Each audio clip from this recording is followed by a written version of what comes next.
for tuning in to the WingSpace podcast. This podcast is not a replacement for mental health treatment or professional health care. In case of crisis or emergency, please contact your local healthcare provider or dial 911. Hey there, and welcome to the WingSpace podcast, a place to take up space. Welcome to season 5 of the podcast, where we are focusing our conversations on the 5 pillars of wellness: food and nutrition, movement, sleep, stress, and relationships. And today I am very honored to welcome a guest who is new to our podcast. We're on the East Coast and she's on the West Coast. And Bridgette, I'm so glad to have you with us today. I'm excited too. Thank you for having me. So we were introduced by our marketing director here at Hope and Healing, Les, who thought that it would be great for us to have some conversations because we're doing similar yet different things for women and our community as far as health and wellness is concerned. So I would love for you to just introduce yourself to our audience. Tell us a little bit about who you are and what you do and who you serve. And then we'll dive into this conversation about the 5 pillars of wellness. Yeah, so my name is Bridgette Koenig. I live on the Central Coast of California. I'm a certified nutritionist, personal trainer, MMA conditioning specialist, and I own a women's kickboxing studio in Santa Barbara County. Our studio is women only, which is super awesome considering it's a kickboxing studio primarily. But the people I work with are adult women, and that's where my specialties lie. I'm just seeing like the flashing lights behind you that just says like badass, working with badass women. That's just what I'm seeing. My members are so badass. I love watching them. That's my favorite part of my job. Is about 95% of the women that walk into our studio have never punched or kicked anything ever in their life. And the first class that they take, their eyes just light up. They're like, I didn't know that I could do this. And that's my absolute, like, I'm just getting chills just talking about it because it seriously is the best watching women just like bloom and unleash their inner badass. Our slogan here is Awaken the Lioness Within, for a multitude of different reasons, which I guess coincidentally go along with the 5 pillars of wellness. So I love all of that. And I just want to come to the West Coast now and come to your gym. That just sounds amazing. I am curious to know how you got into this line of work and how you found yourself working with women in a kickboxing studio doing MMA style training.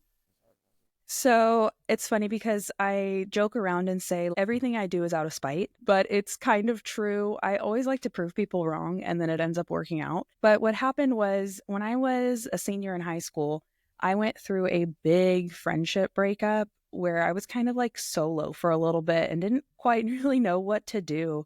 And I was a nanny. And the lady that I nannied for was like, you should come to this cardio kickboxing class that I go to every Tuesday, Thursday. And I was like, okay. I was a dancer, so that really spoke to me. It's kind of like cardio kickboxing is kind of like, I describe it like Zumba, but with punches and kicks. So it really spoke to me. And the first class I went to, I was like, this is awesome. I love it. Fell in love with cardio kickboxing, then accidentally fell in love with the instructor, which I don't recommend. And I was training actual kickboxing with him. And he told me when I said, do you think I'm going to be ready for a fight soon? He's like, girls shouldn't fight. And that comment has driven me to just, I guess, make that comment not true. Like, we deserve a place here. So that's kind of like the basis of it, where it all started, my senior year of high school. We all have an origin story, right? Where we came from and experiences that led to who we are.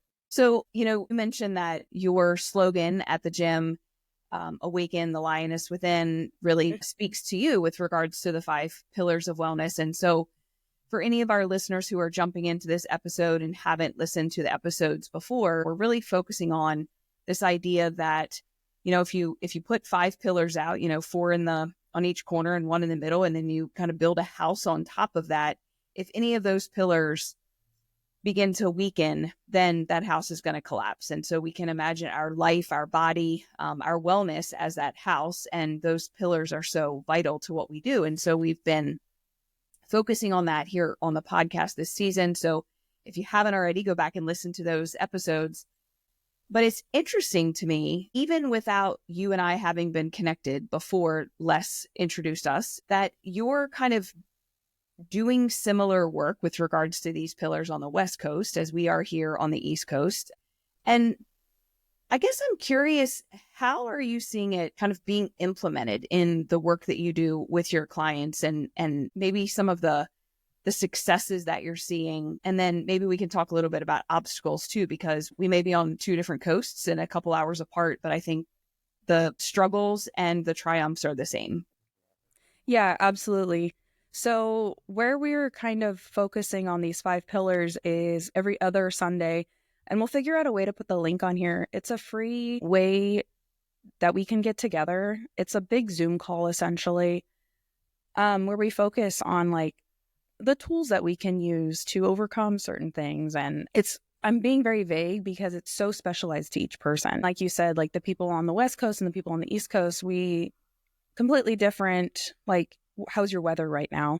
Today is one of those days. I saw a friend of mine shared a meme that, like, the weather gets over 30 degrees and the sun comes out and the angels start to sing and you already hear the birds chirping before they're even chirping. That's today. It's like maybe in the 50s, and it's a beautiful, not yet spring teaser of a day, because it'll probably be 30 degrees by next week. And I'm sure it's 75 and sunny in California. Yep. Yesterday we went to the beach and I got sunburned.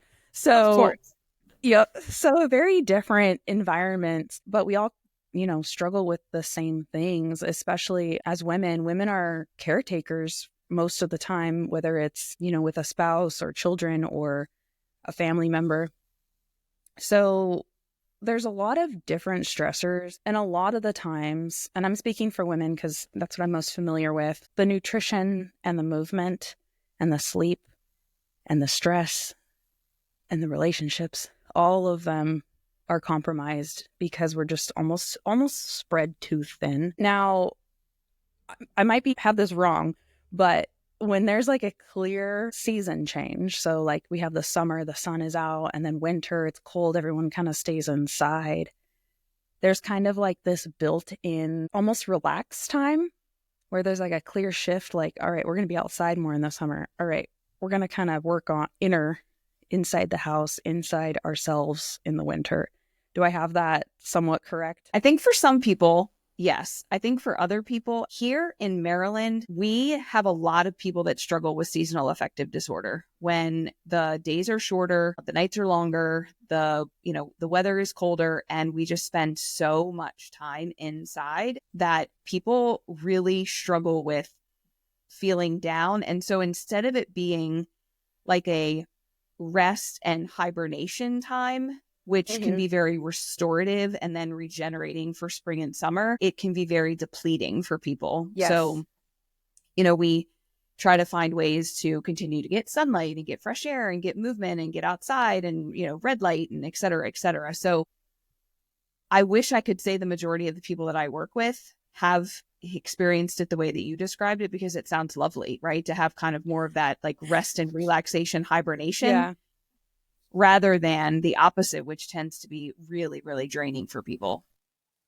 Yeah. And I mean, it's like I said, like the weather is pretty much the same. And we do have our cold days and our rainy days, and, we have those in comparison to what the normal is, but it's pretty much the same all year round, which is like, we're still dealing with that. Oh my gosh, this is exhausting because you're on all the time. Like you don't have that like reason, I guess, to kind of like retreat inside, kind of like chill out for a little bit and then come out.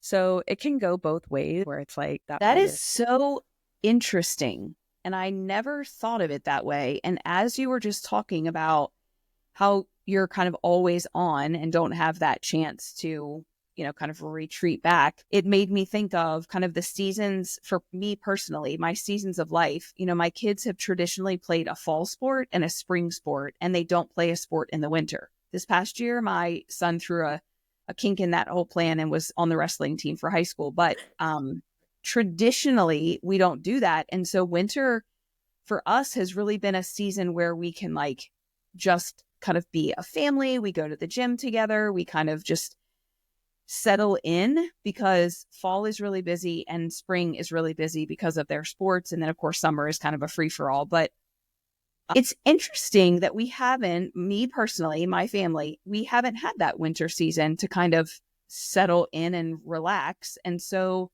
I can imagine for people who live in areas that don't have that seasonal component to it, it is a little more of a struggle to always be on. You know, the sun is always shining, which means there's never a reason to settle in and rest and hibernate. Yeah, it's just kind of like, that was the biggest thing that came to mind. But another big one is that we have access to, I mean, it's not all perfect. Don't get me started on the food system, but we have access to fruits and vegetables all year round. Like, you drive around in California and there's fields of strawberries, there's fields of celery and kale all the time. So I know there's lots of places in the world that have food deserts. So we have that food availability of the fresh fruits and vegetables pretty much all year round. So that's another big one. We have this interesting phenomenon in my house. I know you're a mom and don't feel like you have to bring personal stuff into our conversation, but at my house, if the fruit is not cut up and ready for them, they don't eat it. Even though they are nearly grown adults that can drive themselves places, they can't cut fruit and vegetables. And I noticed that the strawberries were in the back of the fridge, kind of, screaming for someone to pay attention to them. So I rinsed them and I cut them this morning, and they were bright and red and fresh and delicious. And it's, February, and there's not strawberries growing in Maryland right now. So we have access to those things, but, it's not the same as fresh. When I can go to the farmer's market in the summer and get tomatoes that came out of the farmer's garden this morning, Oh yeah, it makes a big difference. Such a big difference. Yeah. No, my family's the same. My kids have been on we call them snack plates or lunch plates or breakfast plates. It's essentially like a big charcuterie board of all the different things. So fruits and veggies, their big thing right now is cinnamon sugar toast with like a smear of butter and cinnamon sugar on top. And we'll make these big charcuterie boards where it's kind of not a free-for-all, but they kind of get to choose what they want to have for breakfast or lunch or snack. And a big component of that is the fruits and veggies. And because they're cut up and ready and you can just grab them, they eat so much more of them. I'm feeling very seen right now because I grew up on cinnamon toast. And yes, you are a nutritionist and your children eat cinnamon toast. So I'm so glad to know that, it's okay to eat cinnamon toast because... Yes, eat the cinnamon toast. My brother and I were just talking about it the other day. He was like, I used to eat like a half a loaf of bread a morning. I mean, certainly we don't want people eating a half a loaf of bread with cinnamon toast, but, it's interesting how things, just become staples in certain families. And I love this idea of like snack plates or however you call them. My cousin tells this really funny story. Her children are in their mid-20s now, but she was telling me this story that when her kids were little, like, 4, 5, 6, something like that, she had to do something one evening and she came home and she was like, hey, what'd you guys have for dinner tonight? And the kids were like, we had meat plates. And she was like, what is a meat plate? And her husband was like, oh, we had, lunch meat and cheese. And she was so frustrated with him because he didn't, quote, cook dinner. And then she laughs now because she's like, he basically it's like either a deconstructed Lunchable type thing, or he basically made charcuteries for them before they were cool, Yeah. So having those choices is so important. And I think sometimes even in the bigger picture, when we're talking about, adults and adult females who are making so many decisions for other people, when we're limited in our ability to make decisions, or if we have too many decisions to make, it can be decision fatigue is so real. Isn't it though? It's so interesting how somebody tells you have, 12 options and you're like, I don't know, just pick one. But if they tell you they're going to pick it for you, you're like, no, I don't want you to pick it for me. I want a couple options, just not all of them.